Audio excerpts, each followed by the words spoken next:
All right, we're back on Battlefield 6, and they actually dropped quiet major changes to the Breakthrough and Escalation playlist, and players are seriously split up about it. You hear it on Reddit, of course, and on X. And on top of that, Call of Duty Black Ops 7 just released last week, and the results are not looking good, as you've seen in previous videos of mine.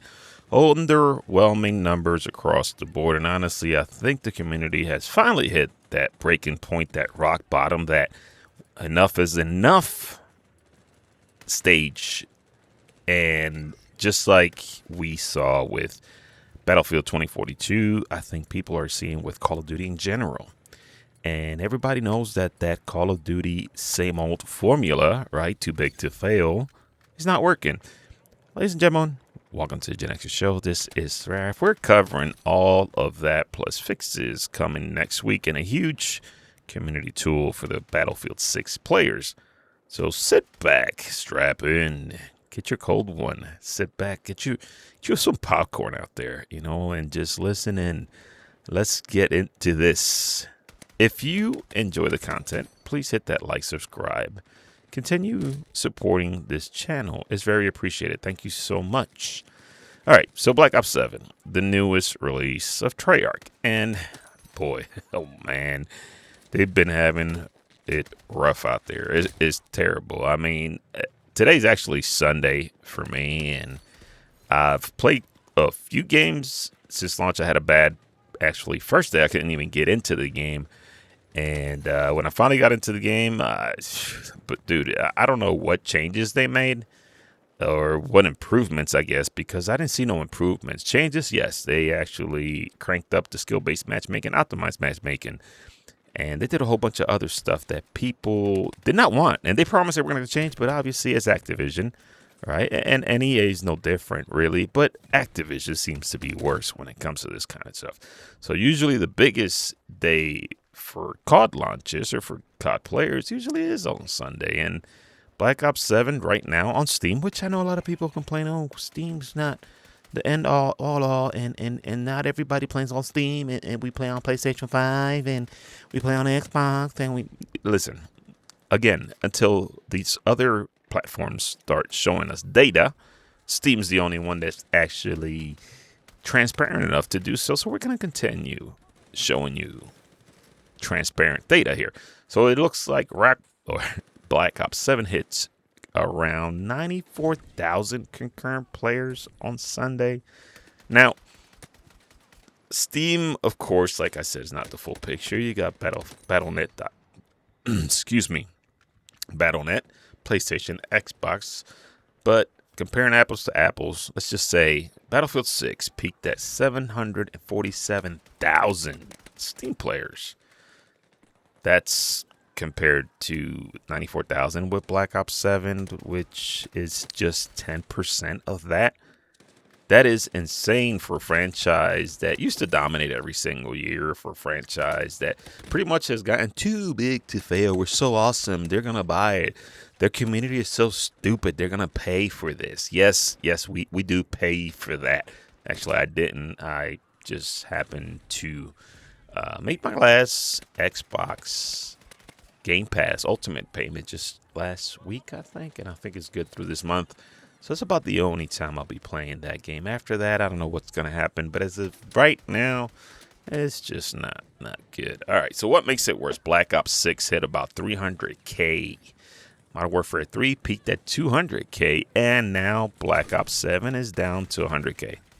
Wow, that's really crazy. If you really think about it, the trend is obvious. Players are done. We're done. We're finally, and I'm glad to see this because it's been something that just a few of us have been saying for quite a while, and only some have been a little bit vocal than others, more vocal than others.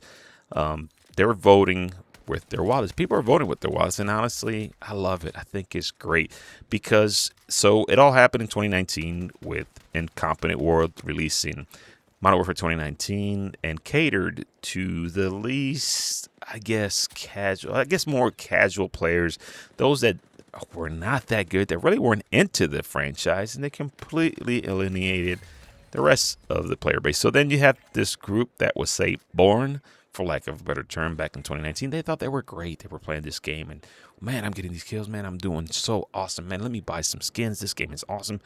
Those guys are finally trying to figure out now, why is it that my games are getting worse now? Well, what is it? Am I getting worse at the game? No, they finally figured out what optimized matchmaking, skill-based matchmaking is, and they're seeing it. And just like Battlefield 2042, nobody has bought this nonsense this year. The player base has evaporated, and that forced EA, DICE, to wake up. Like, smell the roses, smell the coffee. And now today we have Battlefield 6, which is a huge, that's what she said, improvement. So hopefully COD finally gets a message. I doubt it. I think it's going to take them a minute. I was hoping with Xbox taking over it would be different, but it's not. So we're hoping, right? We're hoping. So Battlefield Comms tweeted, "We are working on a fix for rewards not unlocking after completing challenges, and it's planned for next week." Why does it have to be next week? Why not today? That should be coming Tuesday, the 18th, by the way, which is at this point, this Tuesday. This should be good to know for a ton of you, myself included. I have some challenges simply did not track or unlock, and it's a little bit frustrating. Half of the time, you don't even know you're in a requirement properly because, let's be real, the UI wording is straight up confusing in some spots. So it's good to see they're addressing this as soon as possible. Now, for the big stuff, Breakthrough has officially been changed. Quietly, of course, with no announcements. Player counts on several maps have been reduced from 64 to 48 players. And the maps affected on this have been Empire State, Manhattan Bridge, Liberation Peak, New Sobek City, Blackwell Fields, and Siege of Cairo. Meanwhile, Mara Valley and Operation Firestorm stay at 64. Why did DICE or Battlefield Studios stealth change this without telling anyone? Honestly, probably because they expected some backlash. They probably, if you really go into Reddit, and especially Reddit and X, and some YouTube, I might have some in this channel, maybe in my comment section below. Some of you guys just can't be pleased ever. Hardcore Battlefield community, not for the most part. I think most of you guys are awesome, but you have that few very loud minority that makes noise for just the sake of making noise. But personally, I don't mind the change. I like change. I like different things. I'm enjoying Battlefield 6. I think it's an awesome game. So over the weekend, I noticed Breakthrough felt less sweaty, which I love. Less chaotic and more tactical.